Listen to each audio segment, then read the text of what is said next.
My name is Julian Davis, and this is Shared Agency, Plural Intentions, and Institutions at Social Ontology 2020. Hope you had a chance to look at the brief intro video because I'm now going to jump directly into the substance of this talk. When thinking about institutional reality and thinking about complex institutional behavior, it is very tempting to think about collective intentionality or collective attitudes as forming the sort of necessary basis of institutional facts. The Necessity Thesis represents this idea and was coined and also refuted by Frank Hendricks a couple of years ago. And a reformulation of the Necessity Thesis, let's say, is the following: that every institutional action necessarily depends on a collective or shared intention. That is, that all institutional actions are necessarily social actions of some kind, and institutional facts are a subset of social facts. This view is well exemplified by John Searle's constitutive rule theory of institutions, where he posits that institutional facts are created by human collective intentionality, imposing what he calls status functions on brute facts, which do not have those functions intrinsically, but only in virtue of humans assigning a collectively accepted or recognized status to them. Money is a favorite example because you can think of mere bits of paper that in fact have value within human society that is imposed by the members of that society. So to understand Searle's theory, we really have to understand the difference between a constitutive rule and a regulative rule. A regulative rule is something that regulates a pre-existing activity, for example, driving on the right-hand side of the road, which regulates the pre-existing activity of driving, versus constitutive rules, where the rule constitutes the activity for which it is the rule. For instance, chess, where the rules of chess just constitute the activity of chess. There isn't a pre-existing activity that those rules serve to regulate. And Searle says that these constitutive rules have a form which he expresses X counts as Y in C, which give rise to deontic powers, as he calls them, rights, obligations, duties, permissions, what we would think of as normative relations. And that the status functions that account for institutional norms are imposed by constitutive rules of this form on brute facts, thus giving rise to institutional norms, institutional reality, institutional facts. Another key component of Searle's theory is that cooperative collective attitudes, we intentions, impose these status functions. We intentions are a type of mental state with a collective subject. We intend to treat these bits of paper as money in this jurisdiction, for instance. Though tempting, I think there are problems with the collective intentionality approach to institutional facts. And so I want to discuss some of those. First of all, there are innumerable examples of institutional facts that do not entail direct cooperation. Institutional action is often characterized by authority relations, hierarchy, and alienation, where cooperation is at best contrived and not based on collective consideration or shared deliberation. Moreover, there are individuals who often engage in institutional behavior in which they are not consciously or unconsciously imposing status functions on brute phenomena. They lack occurrent we intentions to count X as Y and C. And examples of this might be imitators, or what I call automatons, which represent sort of automatic behaviors that are in line with institutional rules, but where the participant or the follower of the rule isn't sort of consciously, intentionally following the rule. You might think of a very skilled musician or a skilled athlete. Or imitators who, like children, for instance, just copy the behavior of others, but maybe it's a money-playing game, aren't really trying to use these bits of paper as something valuable, but simply imitating what adults do. Those are examples of parts of institutional reality. that are not accounted for by occurrent we intentions. Searle has an account of this, which I won't get deep into, about dispositions, but enough to say that I think his theory helps itself to a sort of ambiguous we, the we that forms institutional reality that he's interested in talking about, and the we that conforms to it by having a disposition to be sensitive to adopting institutional rules of various kinds. We want a theory of the constitution of institutional reality that doesn't help itself to this kind of ambiguity. And Searle also acknowledges, more importantly yet, a kind of collective recognition, which he thinks is important to institutional facts, without we intentions. He calls this I intentionality plus mutual belief. For instance, a monetary system where each person recognizes money and there's mutual knowledge among the participants that they all recognize money. And the important point is here, I think this signals a type of rational mental state with plural content, but without a collective subject, a kind of shared plural attitude, which is under-theorized on Searle's account. So I wish to conclude this section by just pointing out that collective attitudes, we intentions, not only seem unnecessary to model institutional activity, but they also seem unnecessary to model even small-scale cooperative social interactions, which has been a point raised in many writings by Michael Bratman, whose theory of shared agency follows, and which I want to first of all apologize for the very compressed form in which I'm presenting it. But on Michael Bratman's theory, shared agency, shared intentional action, sufficient for modest sociality resulting in a joint activity, consists in appropriately interlocking, subplan meshing, interdependent, shared plural intentions of individual agents that are mutually responsively resulting in a joint activity as a shared end. You can think of dancing a tango or painting a house with a friend, deliberating over the plan to paint the house, having subplans involving buying materials. Those subplans mesh with each other so that one's intentions are interdependent and one's actions are mutually responsive. This is a model of modest sociality, of small-scale social interaction that posits intentions with plural content on the part of each individual agent, but not, let's say, from a collective perspective or with a plural subject. These are what I'm going to refer to as plural intentions. Bratman doesn't actually use this term. His paradigmatic case of a plural intention is I intend that we J, I intend, where J is a joint activity, I intend that we paint the house together.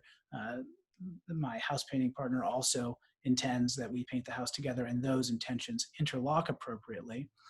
But this plural intention term is adopted from Scott Shapiro, who follows Velleman in characterizing Bratman's paradigmatic attitude here. To point out simply that no further we attitudes are necessary to explain shared intentional activities beyond a web of interlocking individual attitudes with this plural social content seems to be Bratman's main focus with respect to modeling shared intentional agency. Moreover, there are many pedestrian examples, that's an intended pun, where merely strategic interaction does not constitute shared intentional activity. So you can imagine walking down the street next to a stranger and doing one's best not to bump into a stranger and them doing the same, and this sort of being a strategic interaction to get down the street versus actually going on a walk with a friend down Market Street or down Fifth Avenue where one's engaged in an activity with a shared end between the participants. So one question is whether strategic interaction, even if it isn't sort of sufficient to model shared intentional activities and social interaction, could suffice to account for institutional reality. And this is something that philosophers Francesco Guella and Frank Hendricks have proposed in the context of a unified social ontology, where they hope to explain the constitutive rule theory of John Searle and other rule-based theories in terms of equilibria. On their theory, neither constitutive rules nor collective or shared intentionality are at all necessary to explain rule-governed institutional behavior. Instead, institutional activity can be explained by correlated equilibria of mere regulative rules in David Lewis-style coordination conventions involving rational agents engaged in strategic interaction. The key idea here is that behavioral regularities or patterns of action in non-cooperative equilibria of strategic games play the same functional role as collective intentions in giving rise to rule-governed institutional behavior. So I-mode strategies instead of we-mode collective reasoning of individual agents, which don't involve any plural content, but rather are singular intentions, individual self-interested expectations, preferences, beliefs, desires, and goals, the stuff of rational choice theory and game theory. These I-mode strategies in the form of regulative rules, for instance, a self-directed hypothetical imperative, if X, then do Y, can account for complex institutional behavior, and we-mode attitudes, we-mode reasoning, they posit are unnecessary. I'm going to come back to these self-directed hypothetical imperatives in a minute, looking at an example that they raise. But one key takeaway here is that for Guala and Hendricks, an institutional norm is just a coordination convention augmented with some kind of deontic force or normative status designed to incentivize maintaining the pattern of action in an equilibrium. So a constitutive rule is merely a normative reformulation of corresponding regulative rules in equilibrium. And the example they give of that is this example of the Sobat Valley and cattle herds and cattle herdsmen on either side of a river which runs through the valley. Now, at one time, the river separated the north side herdsmen, the Newer, from the south side herdsmen, the Dinka. But after some time, the riverbed dries up, and the herdsmen continue to use the dried riverbed as a sort of border between their respective territories, and continue the pattern of action of the behavioral regularity of only grazing their cattle on one side or the other. So they adopt regulative rules, self-directed hypothetical imperatives of the form if X then do Y, such like if north then graze, if south then don't graze. And if every herdsman just follows these self-directed regulative rules of this form, eventually something like the institution of property can be seen to arise from the regularized pattern of action that these individual participants end up representing by following these individual rules. One issue, or a few issues, with these equilibrium-based model is its account of the normative element of the rule. So far, we have a behavioral regularity or a pattern of action, but the normative element of a rule refers to an additional system of costs and incentives represented as delta parameters in game theory. And a good question we might have is, if the normative element of a rule is such a system of costs and incentives, what is the source of that system? Apparently, the mechanism that induces players not to pursue their own selfish ends, like wander onto the other side of the dry riverbed and graze their cattle over there, that system is sort of inducing them to cooperate,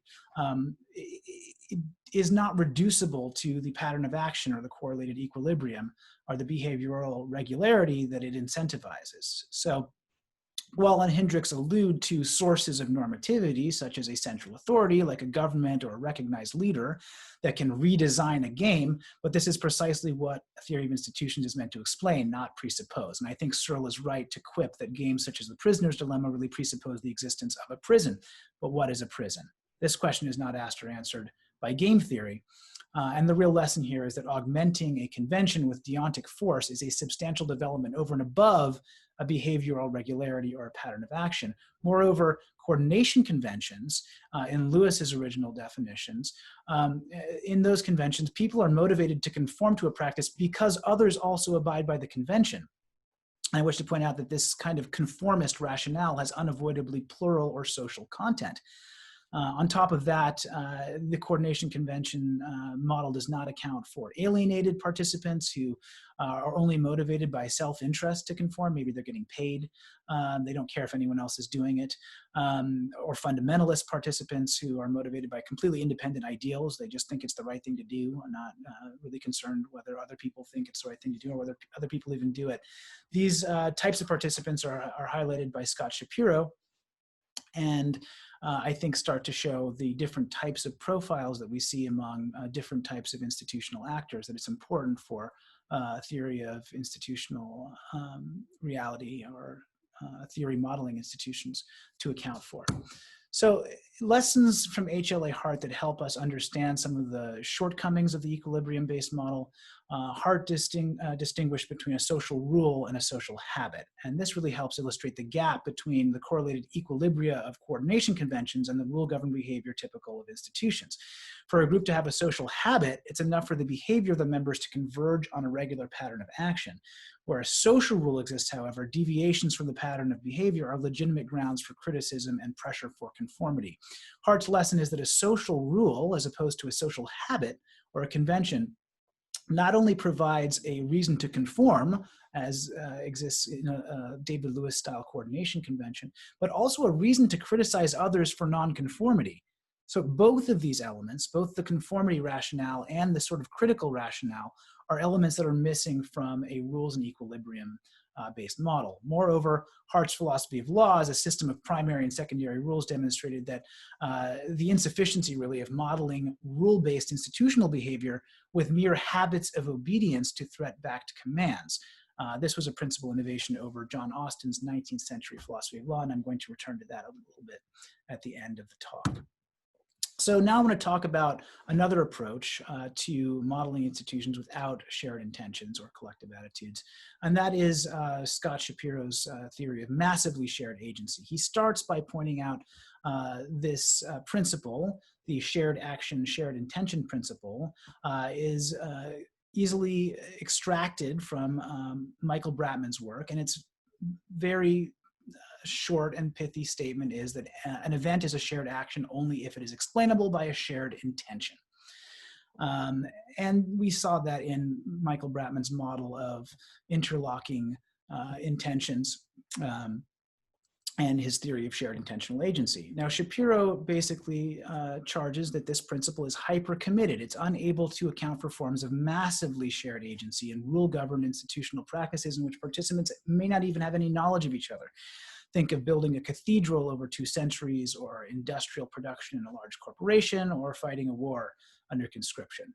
Shapiro's theory of massively shared agency posits that shared intentional activity involving authority relations, and excuse again the compressed version here, consists in vertically interlocking, mesh-imposed, authority-directed, non-interdependent, shared plan following singular intentions that non-mutually responsibly result in a joint activity. And here we can just think of authority, planning authorities or other authorities simply ordering individual agents to fulfill particular tasks that help to realize an overall plan that they have for the group action, but where the participants themselves don't need to share intentions with each other, or really, and whose intentions are not really interdependent on the intentions and actions of other members in the group.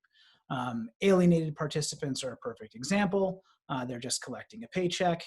Shapiro's example is of alienated house painters. One is paid to scrape the house. The other is paid to then apply a fresh coat of paint. They've intentionally acted together to paint the house, but neither of them seem to share any or even possess any plural intentions to paint the house together. So Shapiro defines shared intentional activity as paradoxically an activity that actually doesn't involve shared intentions on the part of any members of the group. This picture kind of illustrates what massively shared agency looks like in large-scale industrial production. Well, Shapiro has some very good insights that I think we should take to heart. Large-scale group activity is sustained in the absence of interdependent, mutually responsive shared intentions among the participants. And shared plans, like the plans of a planning authority, where everyone knows their role and doesn't interfere with others, are a complex of mental states functionally equivalent to shared intentions in coordinating group action and planning and resolving conflict in the absence of shared deliberation. Well, I want to point out just a couple issues with massively shared agency and with shared plans on Shapiro's model. First of all, shared plans do not entail shared ends. That was a critical feature we saw of shared agency, because to accept a shared plan on Shapiro's formulation, one's not required to know the content of the plan other than one's limited part in it. So it would seem that massively shared agency does not necessarily involve shared intentional action or supply us with a good reason to reject the shared action, shared intention principle of shared agency. Though a bit of a misnomer, Shapiro's massively shared agency does provide additional refutation for the necessity thesis and helps us understand that social interaction and institutional activity are distinct species of group action. Though I'll point out sometimes they overlap. For instance, dancing a tango, you can certainly understand on the model of a small-scale shared intentional activity, but at the same time, an activity that instantiates a lot of institutional rules regarding, one partner leads, the other follows, etc. But in general, while these species of group action overlap, they have different characteristics. And to just sort of build on Shapiro a little bit, we can understand alienated participants, while they don't necessarily share a specific end with each other, still they do each share with a planning authority what we might think of as a policy or a general intention of deference to the authority's directives, in order there's some level of shared intentionality in a worker deferring to the directives of, for instance, an employer. Shapiro, therefore, has this model of shared planning where it does actually seem like there's room within this complex of mental states to include a degree of shared plural intentions, general intentions, shared policies on the part of the participants to recognize the authority of a planning agent. Now, a shared policy can be characterized as a social rule of procedure. Bratman characterizes it this way, following Hart on social rules. And if we start to think about a shared policy as a social rule of procedure, and we start to think of rule-governed deference to authority as something is not a mere habit of obedience, then this kind of rule-governed deference to authority is consistent with shared plural general intentions or shared policies among the members of the group to follow a social rule of procedure guiding group action. And so this, I think, model of understanding how a social rule of procedure can be instrumental in guiding group action leads to what we might call the insufficiency thesis, which is really, I think, the conclusion that I'd like to draw, which is that collections, systems, or networks of individuals performing individual actions in the absence of a modicum of shared intentional action, for instance, in the form of shared policies or social rules of procedure, are insufficient to form group agents or organized institutions as we know them. So just to wrap up with some points, in the absence of a full-blown positive theory of institutional intentional agency, we can at least draw the following conclusions. That shared plural intentions, both specific and general, are a key theoretical resource in modeling institutional activity, and without them, the alternatives do not seem great. Organizations with threat-backed commands all the way up to a prime planner of some kind, or perhaps humans are not that much different from eusocial insects. We tend to think of the rational intentional behavior in human institutions a little bit differently from the way we think about ants and bees, for instance. In the process of critiquing and finding exceptions to various models, we discover that institutional participants come in a variety of profiles, including conformists, imitators, automatons, fundamentalists, alienated participants. We do well to understand all these different types of actors and that shared intentional agency has an important, though not universal, role to play in key interactions among various institutional participants, and therefore a key explanatory role in modeling the varied complexes of mental states that produce and maintain institutional reality. Thank you.